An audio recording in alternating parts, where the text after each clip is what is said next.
नमस्कार, जय हिंद साथियों। आप सभी का पीएमसी परिवार में स्वागत है।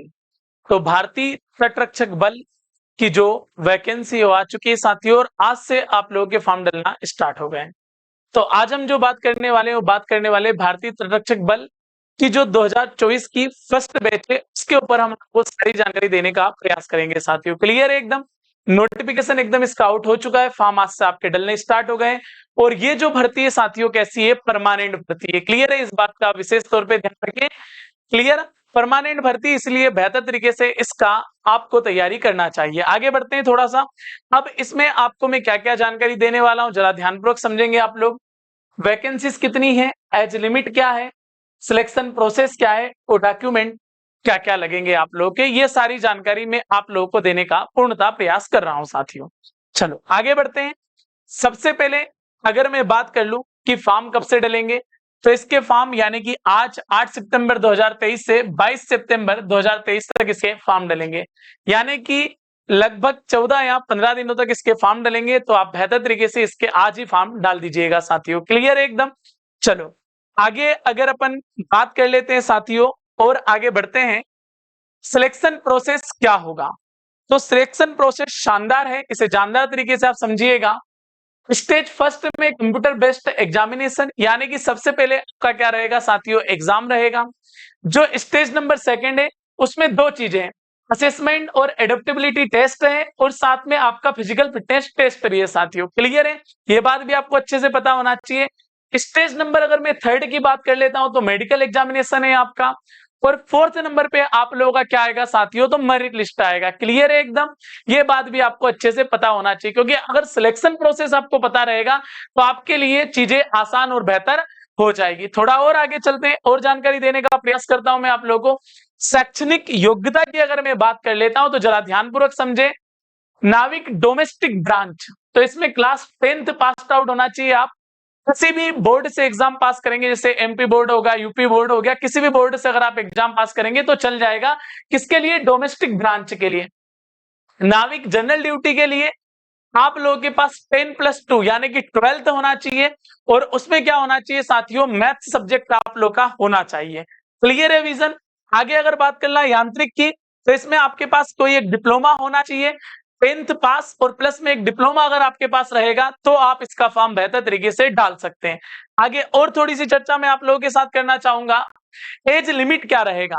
तो बहुत शानदार तरीके से समझिएगा आप लोग।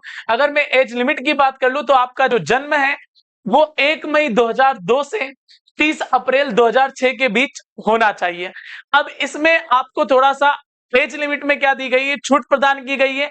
तो एससी एसटी को जो छूट प्रदान की गई है साथियों, वो 5 साल की छूट प्रदान की गई है, और ओबीसी को जो छूट प्रदान की गई है वो कितने साल की गई है साथियों? 3 साल की छूट प्रदान की गई। अगर आप पूरा का पूरा ये पढ़ेंगे नोटिफिकेशन तो आपको बेहतर तरीके से समझ में आ जाएगा, सब कुछ लिखा हुआ है।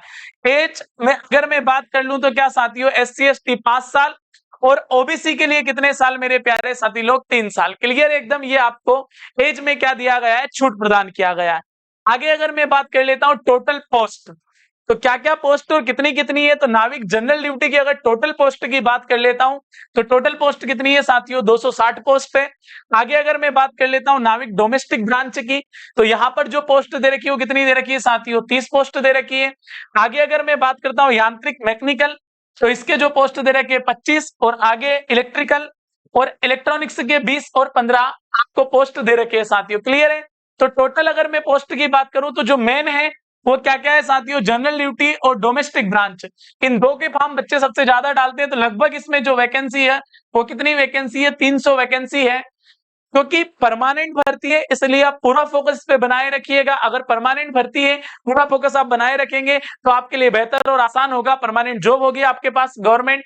क्लियर है? और थोड़ा आगे बढ़ते हैं और जानकारी आपको देने का प्रयास करते हैं। देखिएगा आप लोग एग्जाम का पैटर्न कैसा रहेगा, तो बड़े ध्यानपूर्वक समझिएगा आप लोग। नाविक डीबी सेक्शन फर्स्ट जो रिटन टेस्ट होगा उसमें पासिंग मार्क्स रहेंगे, वो क्या रहेंगे? अनरिजर्व ईडब्ल्यूएस और ओबीएस को रहेंगे 30, और उसके बाद एसटी और एसटी को जो पासिंग मार्क्स रहेंगे वो क्या रहेंगे साथियों? रहेंगे 27। नाविक जीडी की अगर मैं बात कर लेता हूं सेक्शन फर्स्ट और सेकंड, तो यहां पर अनरिजर्व ईडब्ल्यूएस और ओबीसी को कितने मार्क्स चाहिए? 50 चाहिए। और यहाँ पर एससी एसटी को कितने चाहिए साथियों? 44 मार्क्स पास होने के लिए अधिकतम आपको चाहिए।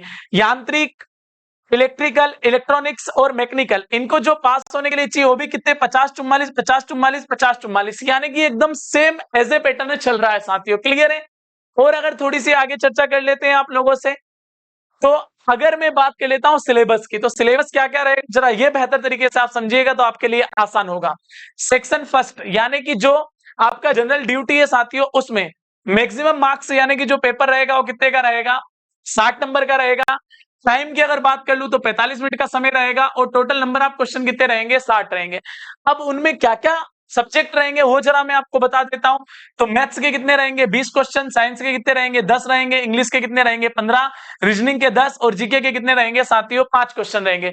यानी कि टोटल मिलाकर आपको जो क्वेश्चन रहेगा सेक्शन फर्स्ट में वो 60 क्वेश्चन रहेंगे।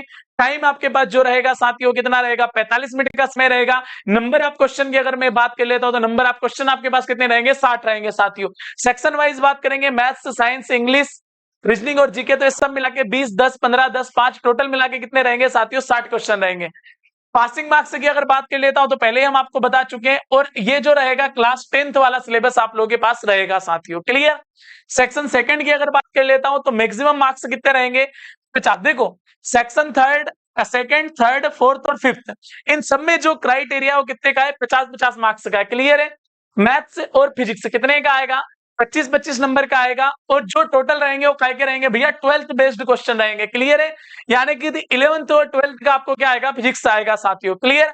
और नंबर का आपको पता है, पहले हमने बता दिया 20 और 17।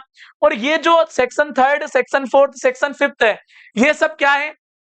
ये अपनी अपनी ब्रांच के 50-50 क्वेश्चन आप लोगों को आएंगे। जिस भी ब्रांच से आप बिलोंग करते हो उस ब्रांच से रिलेटेड क्वेश्चन आप लोगों को आएंगे साथियों। क्लियर है?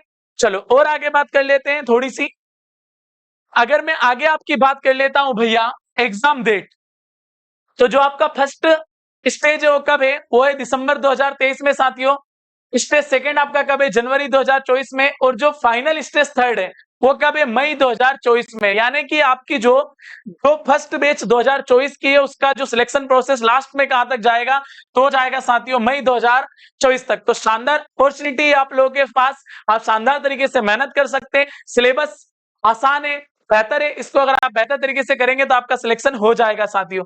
आगे थोड़ी सी और बात कर लेते हैं, मेडिकल स्टैंडर्ड की अगर अपन बात कर लेते हैं तो इसमें अगर मैं हाइट की बात करता हूं साथियों, तो आपका जो हाइट होना चाहिए वो कितना होना चाहिए? 157 सेंटीमीटर होना चाहिए। क्लियर एकदम? इसके आगे अगर मैं बात कर लेता हूं, अगर चेस्ट की बात कर लेता हूं तो 5 सेंटीमीटर आपका होना चाहिए, यानी कि 5 सेंटीमीटर आपका चेस्ट फुलना चाहिए साथियों।